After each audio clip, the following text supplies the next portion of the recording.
नमस्कार। तो चलिए शुरू करते हैं आज का अभ्यास। दोनों हाथों को अपने घुटनों पर रखते हुए सुखासना की अवस्था में बैठे हैं और ओम का उच्चारण करते हैं।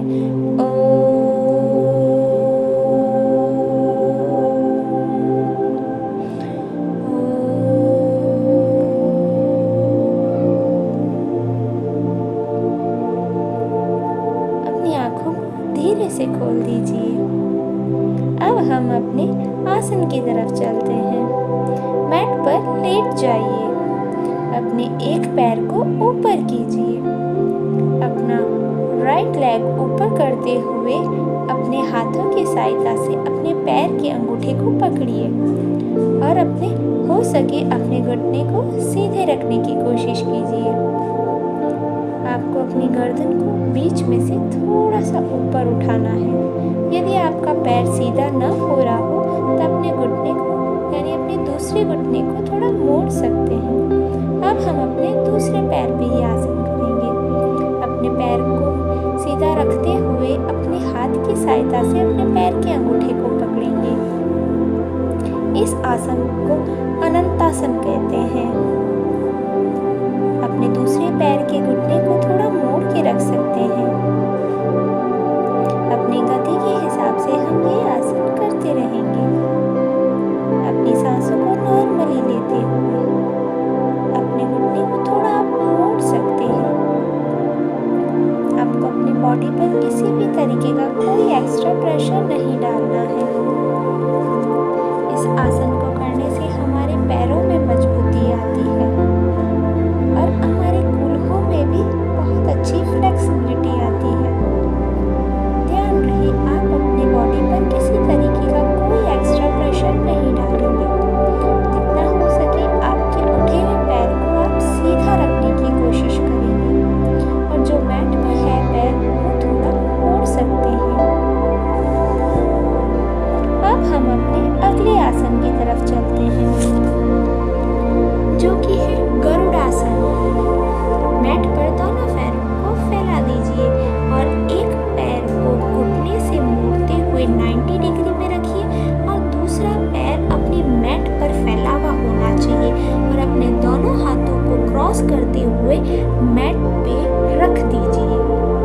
जैसा कि आप स्क्रीन पे देख रहे हैं, हम अपने गति के हिसाब से अपने बॉडी के हिसाब से हम अपने पैरों में गैप रखेंगे और अपने दोनों हाथों को मोड़ के रखेंगे और अपनी दृष्टि को नीचे की ओर रखेंगे।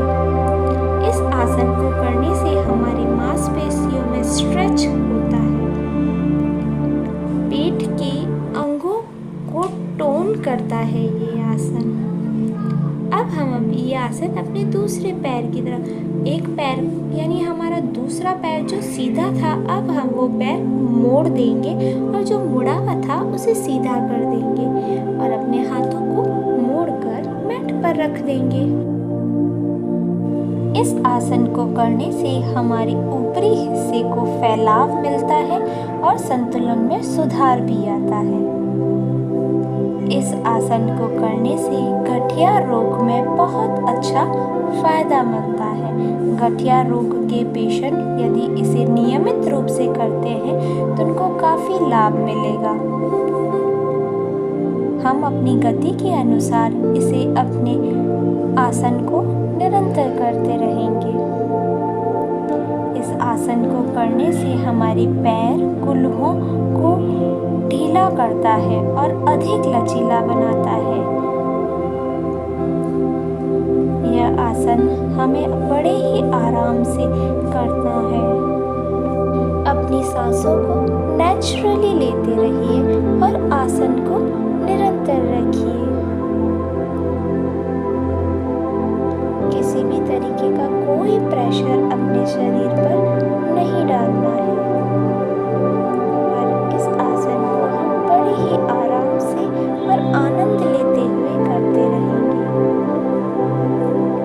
अब हम अपने अगले आसन की तरफ चलते हैं।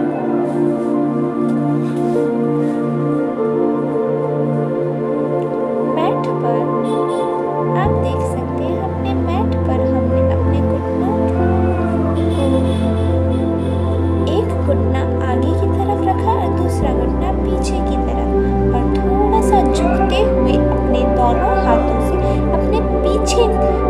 घुटने को पकड़े हुए हैं।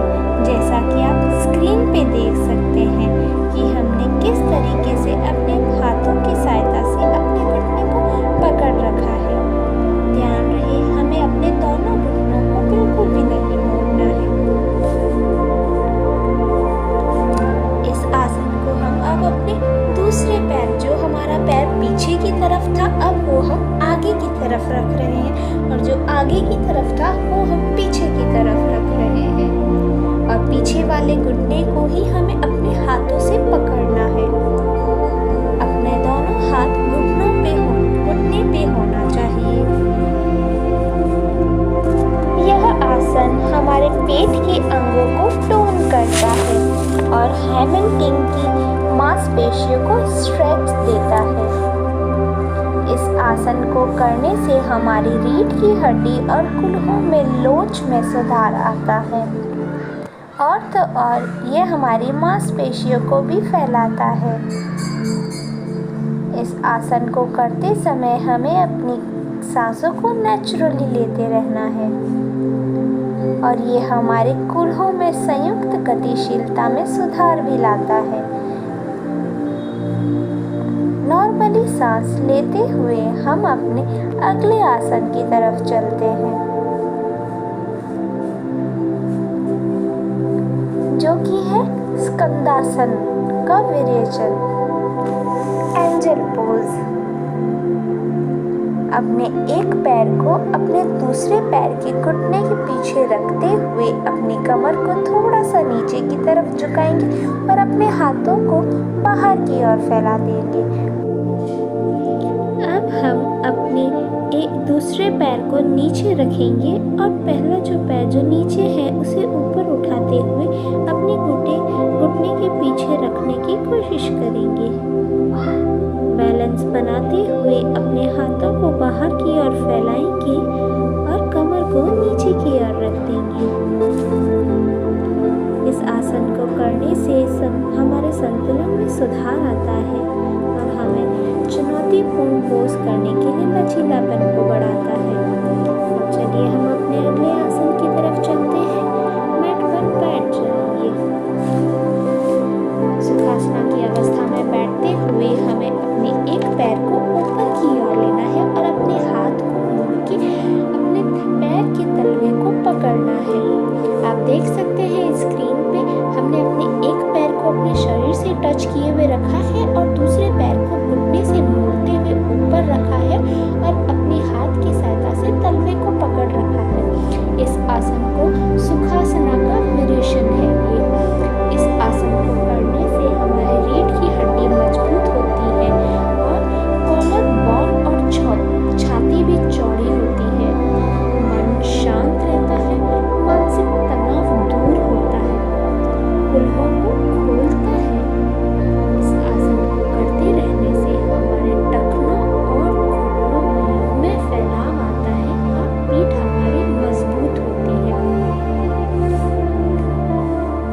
अब ये आसन हम अपने दूसरे पैर की तरफ करेंगे। अपने एक पैर को ऊपर उठाकर अपने हाथ की सहायता से तलवे को पकड़ लेंगे और दूसरे हाथ को हम ऊपर की ओर लेके जाएंगे और अपना एक पैर अपने शरीर से टच हुआ होना चाहिए। ये आसन सुखासना का एक वेरिएशन है। इस आसन को करते रहने से हमारा मन शांत रहता है और मानसिक थकान दूर होता है। हम इसी तरह अपने इस आसन को निरंतर रखेंगे और अपनी नेचुरल सांस लेते हुए किसी भी तरीके का बाह्य टेंशन छोड़कर हम अपना ध्यान अपने आसन पर देंगे। अब हम अपने शवासना की अवस्था में आ जाएंगे। मैट पर लेट जाइए। अपने दोनों पैरों को फैलाते हुए अपने हाथों को फैलाइए और अपने हाथों की हथेलियां आकाश की ओर रखिए। सांसों को नॉर्मली लेते रहिए। आराम से सांस अंदर की ओर लें, आराम से सांस बाहर की ओर छोड़ें। बाह्य जगत से ध्यान हटाते हुए पूरा ध्यान अपने शरीर पर केंद्रित कीजिए। अपना ध्यान अपनी सांसों पर केंद्रित कीजिए। अपना ध्यान अपने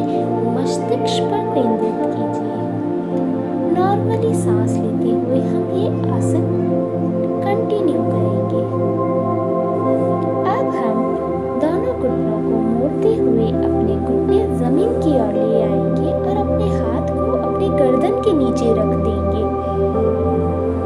कुछ सेकंड के बाद हम उठ जाएंगे और मैट पे सुखासना की अवस्था में बैठ जाएंगे और अपने दोनों हाथों को रगड़ते हुए अपनी आंखों पर लगाएंगे और अपने शरीर को टच करेंगे। धन्यवाद।